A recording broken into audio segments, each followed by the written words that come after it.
ആദ്യകാലത്ത് ഇതൊരു ഭഗവതി ക്ഷേത്രമായിരുന്നു. പഴയ ഭഗവതി ക്ഷേത്രത്തിലെ പ്രതിഷ്ഠയാണ് ഇന്ന് ക്ഷേത്രമതിലകത്ത് വടക്കുകിഴക്കായി ഇടത്തരിക്കത്ത് കാണപ്പെടുന്ന പരാശക്തി ദുർഗാ ഭദ്രകാളി സങ്കല്പത്തോടുകൂടിയ ഭഗവതി. ഈ ഭഗവതിയാണ് ഗുരുവായൂർ ക്ഷേത്രത്തിൻ്റെ സംരക്ഷണമൂർത്തി എന്നാണ് വിശ്വാസം. തന്മൂലം ഈ പ്രതിഷ്ഠയ്ക്ക് സവിശേഷ പ്രാധാന്യം നൽകുന്നുണ്ട്. ക്ഷേത്രത്തിൽ ഉപദേവതകളായി ഗണപതി, സരസ്വതി, അയ്യപ്പൻ, സുബ്രഹ്മണ്യൻ, ഹനുമാൻ, അനന്തൻ തുടങ്ങിയ നാഗദൈവങ്ങൾ എന്നിവർക്കും പ്രതിഷ്ഠകളുണ്ട്. കൂടാതെ അദൃശ്യ സങ്കല്പമായി ശിവന്റെ ആരാധനയും നടക്കുന്നുണ്ട്.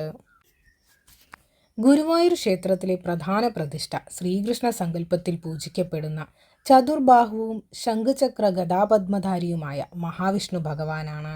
ഗുരുവായൂരപ്പൻ എന്നാണ് ഈ ഭഗവാനെ ഭക്തർ വിളിച്ചു വരുന്ന പേര്. പാതാളാഞ്ജനം എന്ന അത്യപൂർവമായ ശിലയിൽ തീർത്തതാണ് ഇവിടത്തെ അതിമനോഹരമായ ഈ വിഗ്രഹം. വിഗ്രഹത്തിന് ഏകദേശം 4 അടി ഉയരമുണ്ടാകും. ശ്രീകൃഷ്ണ അവതാര സമയത്ത് വസുദേവർക്കും ദേവകിക്കും കാരാഗൃഹത്തിൽ വെച്ച് ദർശനം നൽകിയ മഹാവിഷ്ണുവിൻ്റെ രൂപമാണ് വിഗ്രഹത്തിനുള്ളത് എന്നാണ് വിശ്വസിക്കപ്പെടുന്നത്. ഇതാകാം ഗുരുവായൂരപ്പനെ ഉണ്ണിക്കണ്ണനായി കണ്ടുവരുന്നതിനുള്ള കാരണവും. സാധാരണ വിഷ്ണു വിഗ്രഹങ്ങൾ പോലെ നിൽക്കുന്ന രൂപത്തിൽ തന്നെയാണ് ഗുരുവായൂരപ്പൻ്റെയും വിഗ്രഹം. കിഴക്കോട്ട് ദർശനം നൽകിയാണ് ഗുരുവായൂരപ്പനെ പ്രതിഷ്ഠിച്ചിരിക്കുന്നത്. വിഗ്രഹ നിർമ്മാണ നിയമപ്രകാരം വിഷ്ണു വിഗ്രഹത്തിന് 24 ഭാവങ്ങളുണ്ട്. ഭാവവ്യത്യാസമനുസരിച്ച് ശംഖ്, ചക്രം, ഗദ, പദ്മം എന്നിവ ധരിച്ച കൈകൾക്കും വ്യത്യാസം കാണാൻ കഴിയും.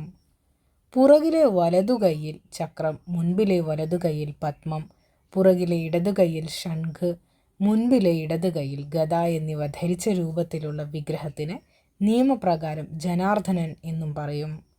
ഗുരുവായൂരിലെ പ്രതിഷ്ഠ ഈ രൂപത്തിലാണ്.